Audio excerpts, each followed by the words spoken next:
Good morning, ladies and gentlemen. I'm Vicente Bino Bio Jr. and today I'm going to give a short presentation on Module 4, the other form of compensation tool. Ladies and gentlemen, before we go further to my discussion, let me ask you one question. What is the importance of wages? We all know that the significant aspect of a job is the salary it pays. Wages allow employees to make a living from their labor. It is probably sufficiently clear at this stage how wages are calculated or how much the worker should be paying for the job they do. In this topic, I'm going to discuss how salary are measured and what other people are adopted by various businesses. Wage system. In this wage payment schemes, workers are paid salary on the basis of the amount and quality of work they do. Under the system, wage rates are calculated on the basis of the quantity and quality of works, and workers are compensated on the basis of these rates. However, a worker can also be paid using the piece rate system. Aside from the time-related system, there are two ways to pay salary, which are as follows. Time-related system. The employee is compensated according to the numbers of hours worked during the pay period by time-based system.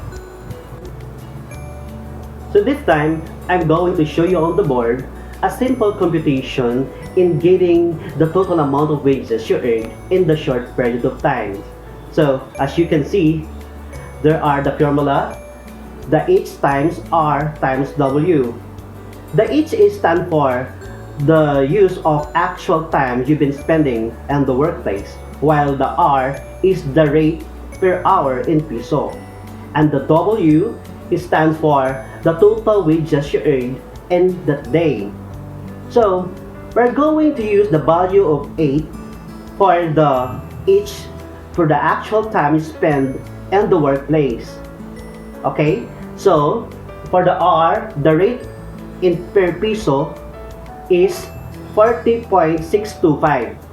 Actually, I get this computation in dividing the minimum wages, the rate per hour in Northern Samar, which is the amount of 325. So when you multiply the rate per hour in peso to the actual time spent in the workplace, you will know the total amount of wages you earn in a day, which is 325. Base rate system. Base rate refers to a method of wage calculations in which unit of output at a fixed rate. The workers are compensated by outcome.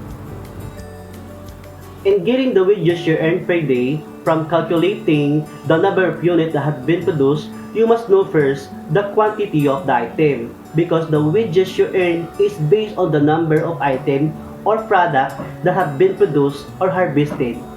Okay, so let's try another example, a simple problem in determining the wages you earn per day. So as you can see, the formula is N times U equals W. So N is the number of units you produce, while the U is the rate per unit in peso, and the W is the amount of wages you earn per day. So let's say we produce 100 pieces of ice, and we all know that the ice is worth 5 pesos each. And for example, the ice is sold out in that day, we only multiply it from pieces of item to per unit of peso, and you will know the wages you earn per day. So the amount that you earn per day is 500 pesos. What is incentive? According to Barak and Smith, an incentive scheme is a plan or programmer to motivate individuals for good performance. An incentive is most frequently built on monetary rewards, but may also include a variety of non-monetary rewards or prizes. Let's differentiate the compensation and the incentive. Compensation means to give something in return. Okay? While the incentives is means of something which encourage a person to do something for the extra financial rewards. Okay, before we continue to our discussion, let me ask you again one question. Why incentive is important? Incentives are considered beneficial to both employers as well as employees. So, because workers are likely to work of their best when they are offered monetary rewards, and also provided an opportunity for hard working to improve workflow and work methods. And it can bring employee involvement to make employee innovative. Other form of incentive. Using a mix of fixed pay or flexible pay, most organizations use a compensation tool.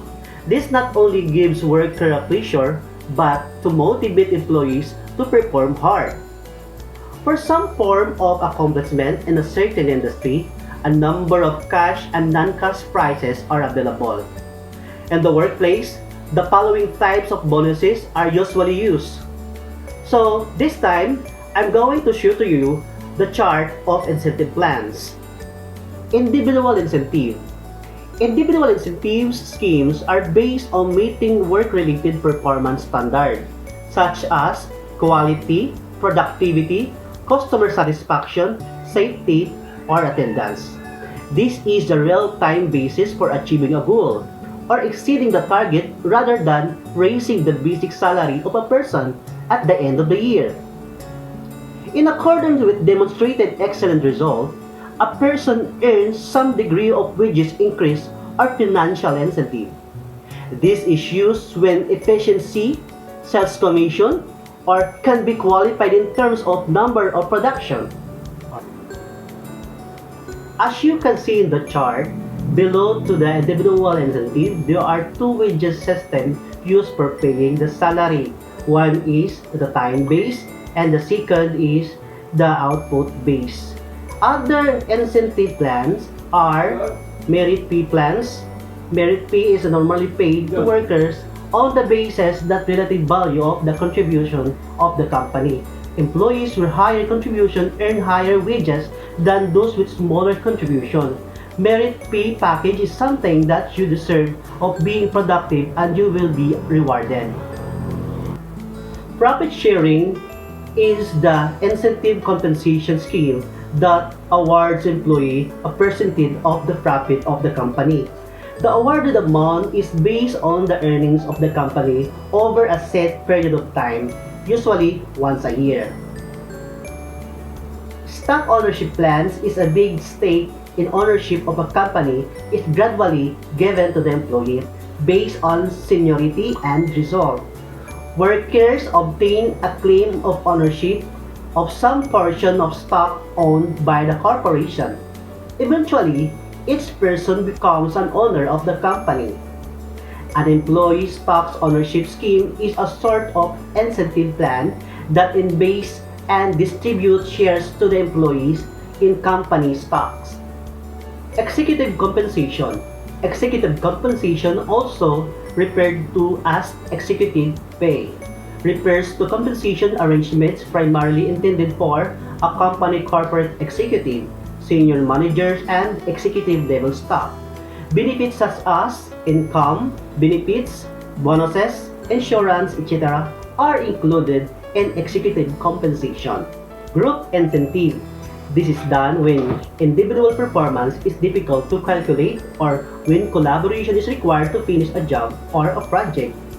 Some other countries use these group rewards to help and promote group cohesion and minimize envy.